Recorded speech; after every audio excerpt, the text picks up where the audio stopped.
Good evening, everyone, and welcome to an informational event comparing the balanced budget with the contingent budget, aka override budget. My name is Peter Teitelbaum. I serve on the Town of Wareham's Board of Selectmen.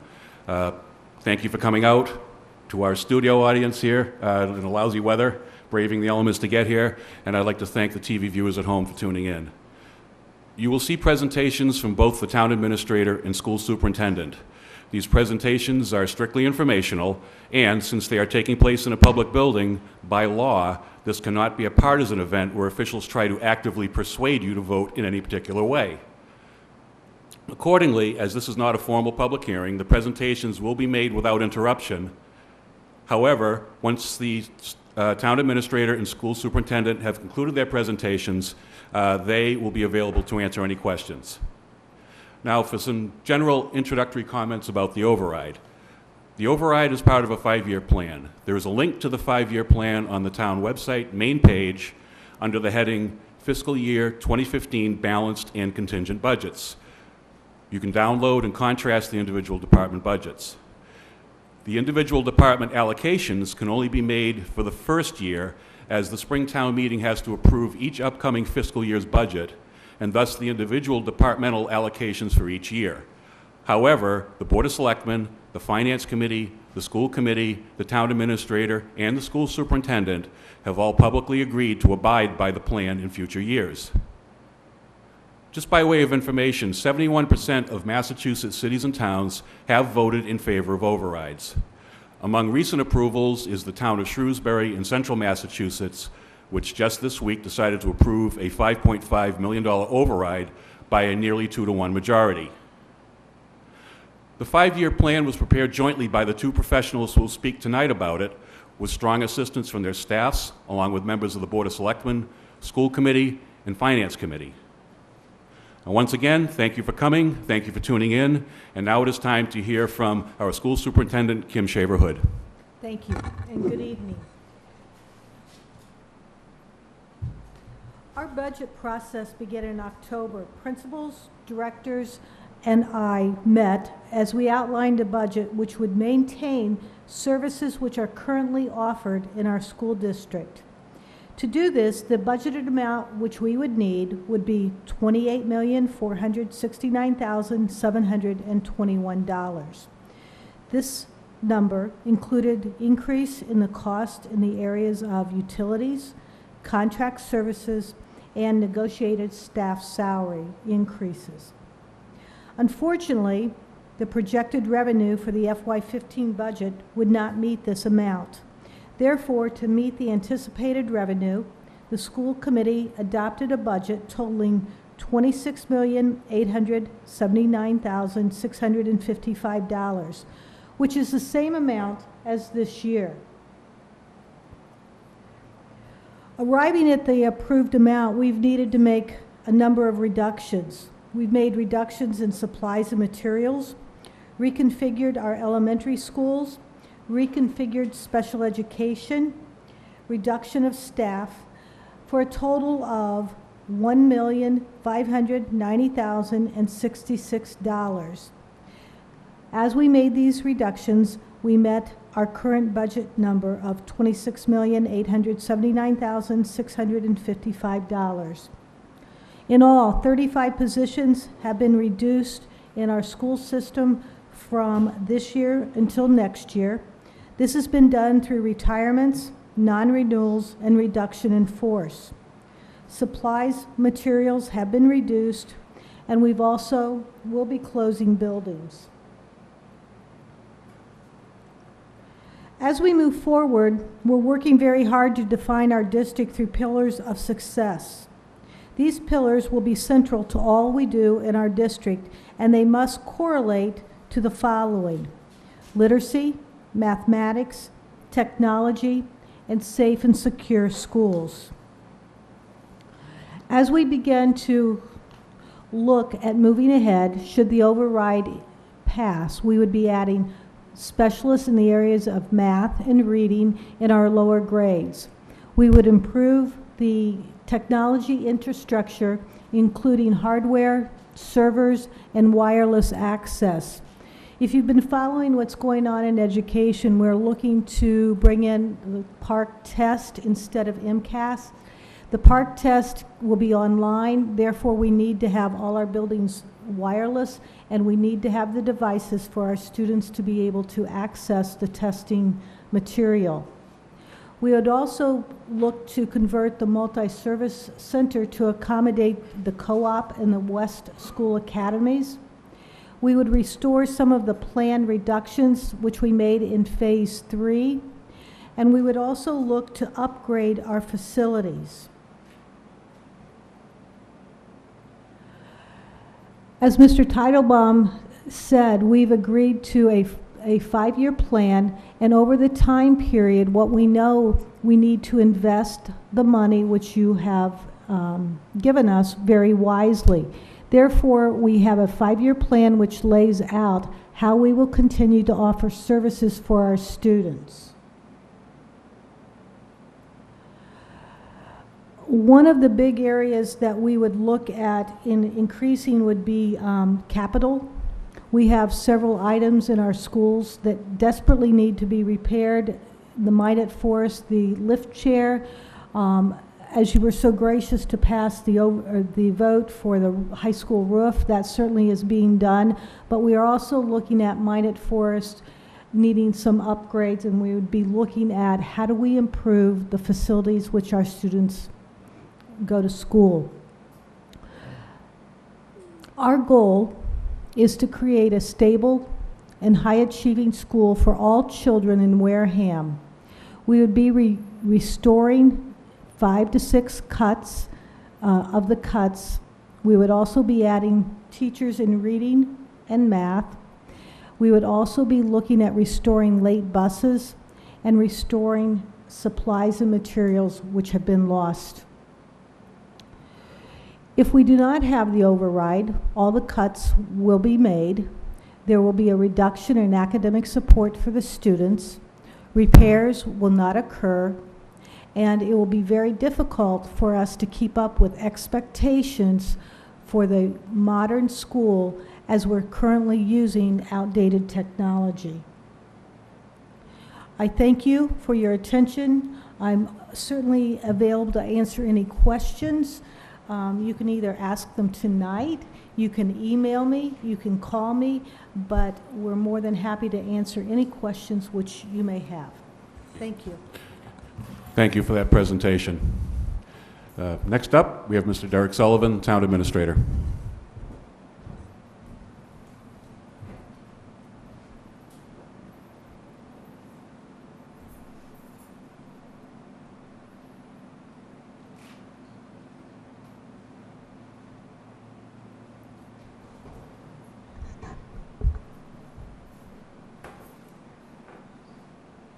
Thank you, Mr. Teitelbaum. It seems that we've been speaking about these numbers and running them back and forth ad nauseum, if you will. We've bantered them all around. So I think one of my goals tonight is to not simply bore you and recite numbers, because I've watched myself. I am pretty boring. I'll try and give you a little bit of the information and breakdown behind each item if we can. One of the first things I tried to do was try to figure out what's been lost, and we compared fiscal year 2007 to this fiscal year. Why 2007? We were able to pull the payroll reports, and we were able to tie them to what employees, long-term employees, knew as to who was here, what was going on. And we discovered on the municipal side, or the town government side, that 1,214 weekly work hours had been cut from the budgets. That 63,128 yearly work hours have been cut from the budgets, even though workloads have increased.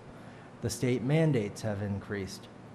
Our town has increased in size, population, and new developments. That's the equivalent of 30 full-time equivalents. After this fiscal year, if there's no override, we'll have approximately 102 employees or full-time equivalents. So if you look at it over the last 7, 8 years, let's say, we've lost 30% of our workforce. So when you come by and town hall and sometimes you find the doors closed with the office light on, you're right, we don't have the staff in there. And that's one of the things that generally makes my blood boil. I don't want to have doors closed. I want the residents to be able to have their services. You have the calls from anywhere from potholes to maintenance of what people think would be simple things. And we haven't been able to do it. I'm just trying to give you some background behind some of the issues. So some of the further FY15 employee reductions is the police budget. That is, on the town side, our single largest budget. And unfortunately, with everything being at bare bones, including the police department, we're still cutting from there, including a lieutenant deleting a patrol position. We've reduced the animal control officer's hours, and we've removed the assistant animal control officer position. Library, in FY15, we just went with the balanced budget. You're looking at losing the library director, head of reference, and adult services, and senior librarian. Council on Aging, we've gone over that. We've moved the daycare coordinator cost so that they are self-funding. We would have to remove the fuel assistance, the outreach aid, and office aid. Municipal maintenance, we will not replace one foreman. Treasurer Collector's Office, we have lost a half a full-time employee, and the assessing department as well. Some of these departments, Treasurer Collectors and Assessing Office, even if the override to pass, these would not be brought back at this time. So what are we trying to do? And again, we spoke about the 5-year plan, what the projections are, which you can see from FY15 to FY19. 6 police recruits, including salaries, benefits, and expenses. We're in a catch-22. The reason why we're looking to go through the academy is, frankly, we're not an attractive place to have lateral transfers. We haven't been able to get them. So the question is, how do you bring in new police officers? And you need to bring them through the police academy. However, you're paying them while they're in the academy, and then even when you leave, you're paying them to go on training runs, and you need to outfit them in their equipment and any related expenses. So unless you have the cash infusion, you really can't do that, because those shifts that are being covered, that would be the new recruits, are being covered with overtime. So you're already expending those funds. So without a cash infusion, you can't take the step to actually bring in the recruits that can save you on overtime. So it's literally just this vicious cycle. Additional maintenance staff, including salaries and benefits. We had to cancel our maintenance contracts because we couldn't afford it. Now, literally, we are flying blind on our equipment. You know what happens when you don't change the oil in your car and such items. Now, this is for our buildings mostly. And if you keep on deferring maintenance, it is more expensive in the end. We would like to have people that can work not just on the town buildings, but the school buildings as well. And instead of calling in a consultant that you have to pay to look at a piece of machinery, you're paying them a flat fee probably just to come in, or a high hourly wage for them to just diagnose the problem. We could have the people on the staff. And that's really what we need, the people that can diagnose, that can tell you this is what you should be doing and make those improvements. We also need people with the licenses to operate the machines that we have, including the street sweeper, including the catch basin truck. You need a heavy equipment operator license for that. You cannot just sign somebody up off the street. The COA. So the question has been, what does this funding do? The funding program, in addition, has a licensed social worker to go out into the senior community. We have, believe it or not, a higher than average senior population for our population, if you will. We need somebody to go out. We need some of the programs that where you can have, I believe they call it the snap box, where you work with the elderly and have the snap box put on their fridge where the EMS and police know this is where their medical records are. This is where you need to go when there's an incident, so you know everything about that person. Or just going out and seeing that people are okay. You've seen some of the programs where they have the call-in where 4 times a day an at-risk senior will receive a call and they need to punch in a number saying that they are okay. These are some of the services that we need to provide. The library allows the library to remain certified in FY15, and it gives hours that you can have at the main branch, including evening hours and starting with weekend hours, to try and open the library, because we know through the discussions that it's not just checking out books. In some ways, people use that as either a social hub. They use it for computer access that they cannot afford at home. They even use it to have meetings with some of their family members and some of the state workers that need to work with them. Police cruiser replacement program. I cannot stress this one enough. We need to keep our cruisers in optimal shape. The ones that we currently have not been a good product. Literally, they were re-welding the doors on the ones that we have. And I know 130,000 or 140,000 miles does not mean much to some of the cars nowadays, but it's not just the miles. It's the type of miles, it's also the engine wear of the hours on the engine. This is one of the most important items that I feel we can do. The Recreation and Lifeguard Program includes Summer Youth Job Program. I'm not just speaking about having lifeguards, I'm talking about Wareham youths being able to have jobs where they can work for the town, where they can grow, and I'm sure they love the towns, they love their school. But think about it, if somebody's spending their time picking up trash alongside the beach, what's going to happen when one of their friends throws trash down? I know what I would do. I won't say it, I know what I would do, but. And the town and the school shared HR director. This includes salary and benefits. So it's not a $98,000 salary. We had anticipated a $72,000 salary on it. But again, we're trying to show the total cost, which includes the benefits. You know, I say it simply, having a $60 million company with no HR director does not make any sense. If you think that the superintendent or myself can do that as well as taking care of everything else, and something doesn't slip by the wayside, you know, I think we're doing a very good job. And I won't speak about the superintendent, but it takes up so much of your time, as well as just having hours per day on small issues that really a true HR director would be able to resolve before they even became the issue.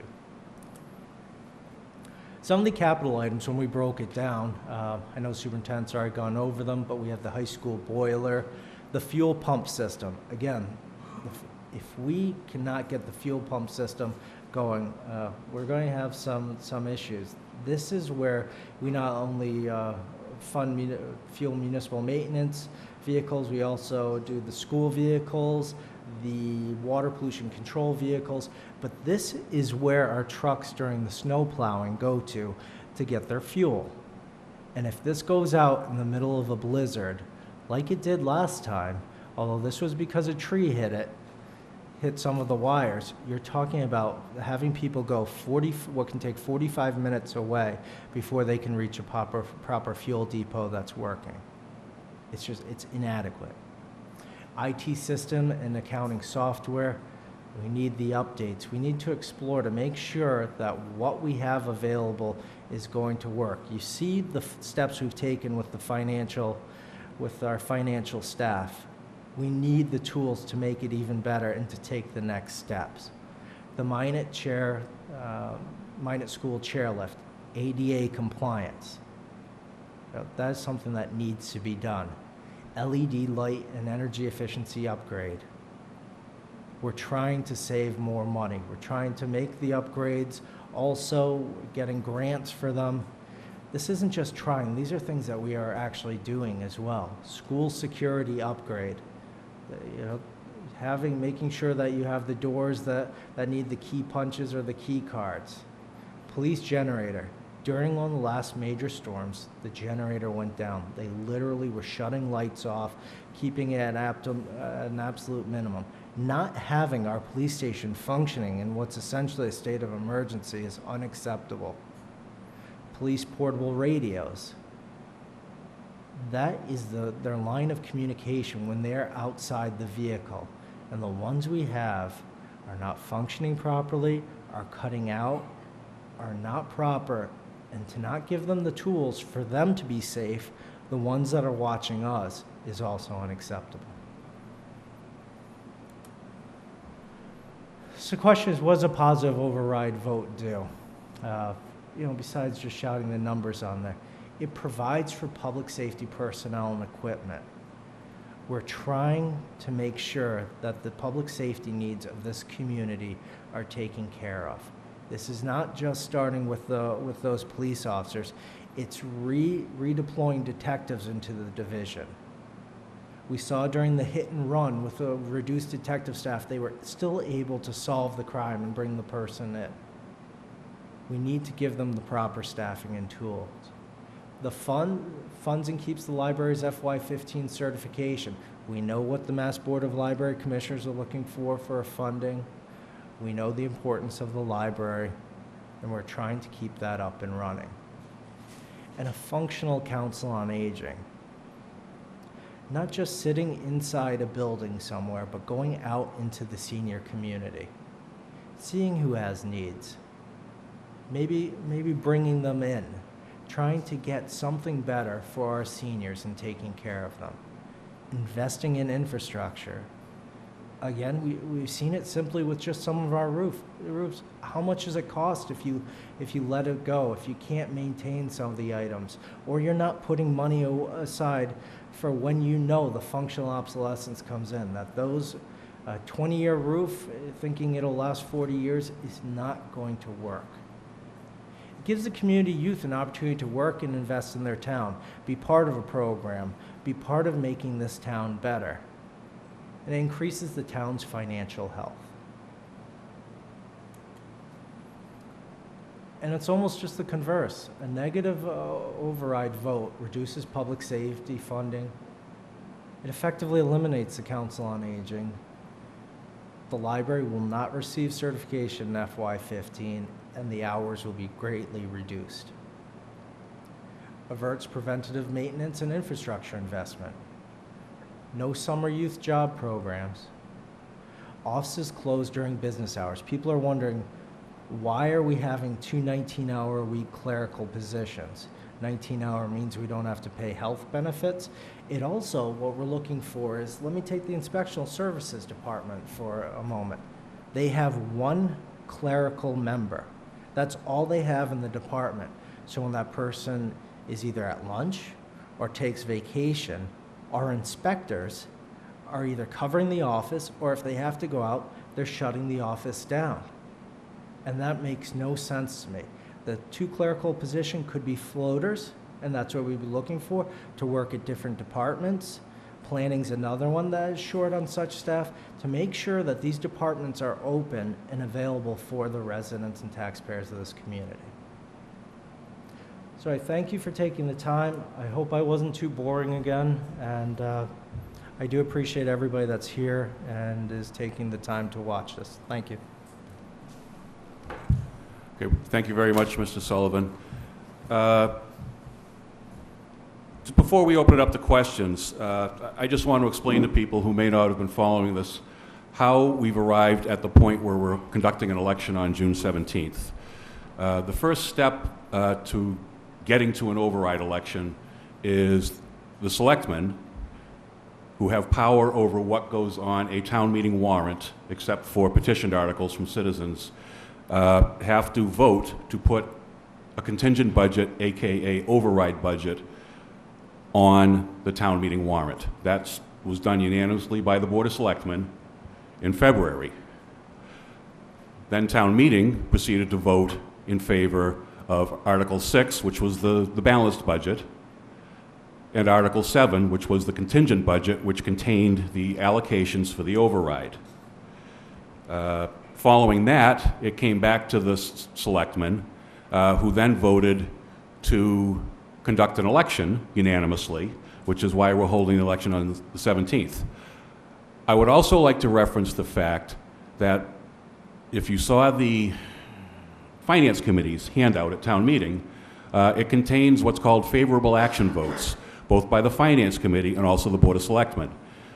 These are the recommendations of both of those bodies as to what they think about the article that's being presented to town meeting. It's a recommendation. And both the Finance Committee and the Board of Selectmen voted unanimously to support these articles, to support the specific allocations that you saw today in these presentations to the different town departments. So that's how you get to an override election. Now, on the 17th, of course, just to state it again, the polls will open at 8 o'clock in the morning. They will close at 8 o'clock at night. Precinct 1 votes at Town Hall. Precinct 2 votes at the Hammond School. Precinct 3 votes at the Minot Forest School. Precincts 4 and 5 vote at the Deacon School. And Precinct 6, once again, this information didn't really get out very well for the annual election, but Precinct 6 votes at the Minot Forest School, no longer the Elks Club. So that's really all I have to say at this point about that. We have several people in attendance here. To the extent that there are any questions, if the questioners would like to come up, grab a microphone, and have at it. Let's see if anybody's got some curiosity out here.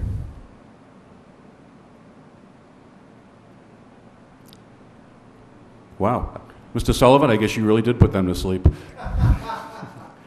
And with that, that concludes this informational session. Again, we thank the people in attendance. We thank our administrators. We thank our public officials who've shown up, including 3 members of the school committee, Rhonda Vugan, last year's chairman, Jeff Sweat, currently a member, good old Cliff Sylvia, our current chairman. Notice I said old. Selectman Judy Whiteside. Who else? Media members, and a couple of members of the public as well. Thank you for showing up. Thank you for watching. And God bless.